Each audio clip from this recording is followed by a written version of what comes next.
Hi there, and thanks for watching. Today I'm going to make homemade buttermilk biscuits. And I'm just going to start with 2 cups of all-purpose flour. I'll just scoop into my mixing bowl here. There's a cup. Doesn't have to be exact, just get in the ballpark there. And this recipe calls for buttermilk, and it calls for butter. Although I've seen it made with Crisco quite a few times. So what I've got here is I've got some butter flavored Crisco, and I'm going to be using that today, and I'm going to see how that's going to turn out. Now to my flour I'm going to add 2 teaspoons of baking powder. I've got 2 cups of flour there, so we'll just put that right in with that, like so. And you can do this with buttermilk, and if you don't have buttermilk, there's a real simple way to make your own buttermilk, and that's by using a cup of regular milk. Can be 2%, whole milk, whatever. I would suggest the whole milk. And then to that you can add 1 teaspoon per cup of, and I'm just adding baking soda here. You can add 1 teaspoon per cup of vinegar or lemon juice and let that stand for 5 minutes. Alright, so I've got my ingredients there, and now I'm just going to take a whisk and just kind of fluff it and air it out like so. Get that all aired up and going. And then to that I'm going to add my Crisco, or you could use butter. In this case I'm just going with the Crisco. So 7 tablespoons. It's not going to come off very easy. There's 1. These are very, very heaping, so I'm going to call that 3. I call that 5. And then we call that 7. Now there's 2 ways you can do this. You can just get in there with your hands and just get medieval on it and cut it all in, or you can use one of these fancy pastry cutters if you have one, and you just want to cut this together so that it just creates a very crumbly mixture, and this is going to take a few minutes. Oh, and I almost forgot, to that you also add a teaspoon of salt. So I'm about halfway through cutting in my ingredients, so I'm going to just go ahead and add that now, and we'll just continue with this. And it's looking pretty good right now. It's everything's pretty well incorporated, and you can tell that just about everything has got moisture going through it and rolling through it, and so here you are. This is what you have now. So the next step, by the way, preheat your oven. I'm going to use 425 degrees right now, so go ahead and do that. Make sure that gets there, because this is going to go along pretty smoothly now. Okay, I've got my mixture all done here as far as folding in the shortening or butter or whatever you're going to do. So now what I've got here is some buttermilk. I don't know if that's necessary, but I'm going to just give it a little shake. And I'm just going to use 3/4 of a cup of buttermilk. I've made a little well in the bottom of my dry mixture there, and I'm just going to pour in my buttermilk like so. Now from here you just want to slowly incorporate that in. You don't want to overwork it or anything, because if you overwork it your biscuits will come out tough. So we're just going to go ahead and make a nice sloppy mixture of this here. If you find it's too dry you can add a little more. If you find it's too wet you can add a little more flour to it. But this looks just about like it might come together just right.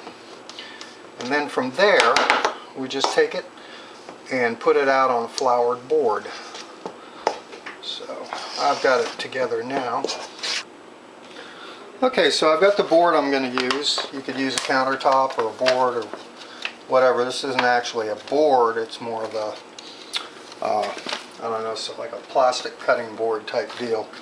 But either way you go, you're probably going to end up with a mess. So I'm going to just spread this out a little bit, put some flour on my hands, and just gather up my dough. Drop it in there like so. Try and get most of it, if not all of it. Alright, from here, I'm just going to turn it over and I'm going to work it into a pile like so. Flatten it out, and then I'm just going to fold it over once like that. Flatten it again. Then move it around. Fold it again one more time.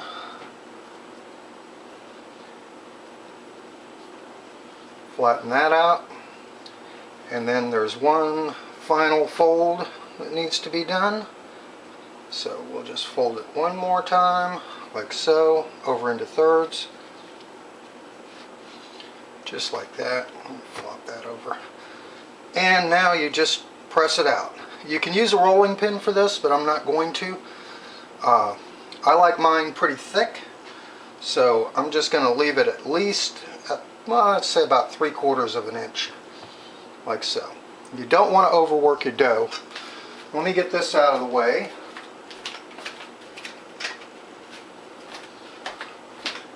Now I've got a cookie sheet here, and what I've done is I've lightly greased that. Here I've got a biscuit cutter, but you can use a glass. So let's see, I'm going to flatten that out just a little bit more because it doesn't look like I'm going to get very many out of here. So yeah, we'll just go ahead and flatten it out. And I go right up to the edge as close as I can and just drop them in like so. Now I've got a pretty big biscuit cutter here, so my edges may not be perfect because of the way I'm putting it together. As close to the edge as possible. You don't want to overwork your dough, so you try and make as many as you can in this one batch, and then I'm just going to put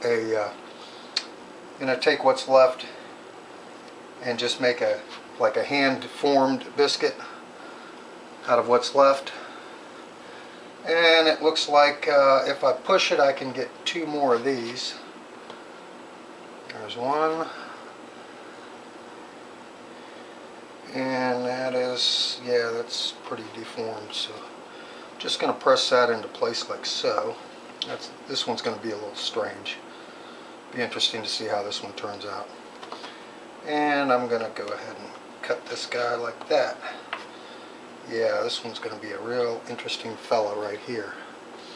Now with what I got left, I'm just going to take this together, and if you portion it out right, you really won't have a whole lot left. But I've got some left, so I'm just going to hand form another biscuit like this. This one's going to be a little tougher. This guy's going to be a little smaller too, so you won't really be able to tell. So I've got my oven preheating. It's at 405 right now, so it's almost there. Now I've lightly greased my pan, and you can see this deformity guy here. Well, he's just going to be what he's going to be. And I've heard put them close together, so that'll keep the air from burning the sides. And so that's what I'm going to do. I'm going to just kind of run them close together like so. And I'm going to put them in my oven. Actually, there's one thing I almost forgot. A very important step. Put a little dimple in them. That's some kind of baking trick I've found somewhere.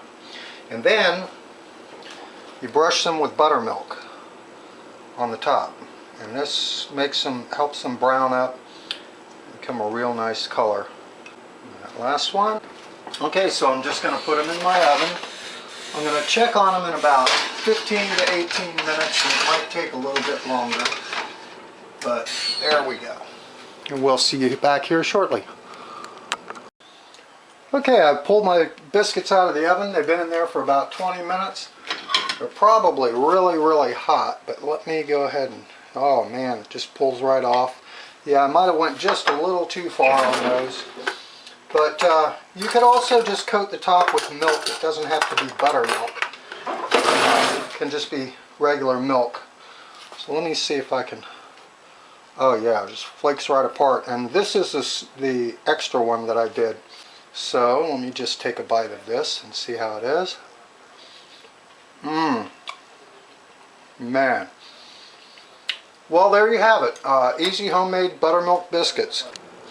And there it is, guys, a bowl full of biscuits. And you made them yourself, and it's very, very, very cost effective. Especially if you use that buttermilk trick. That way, the most expensive ingredient is probably going to be the buttermilk. So if you just made your milk, 1 cup of milk, 1 teaspoon of either lemon juice or vinegar, let it stand for 5 minutes after you've started up, and use that for your buttermilk, turn out great. And with these, I'm going to go ahead and make sausage and gravy biscuits, or just sausage biscuits themselves. Actually, these are disappearing tonight with dinner. I'll make a new batch with my sausage and gravy. Thank you very much. Please comment, rate, subscribe, and we'll see you in another video.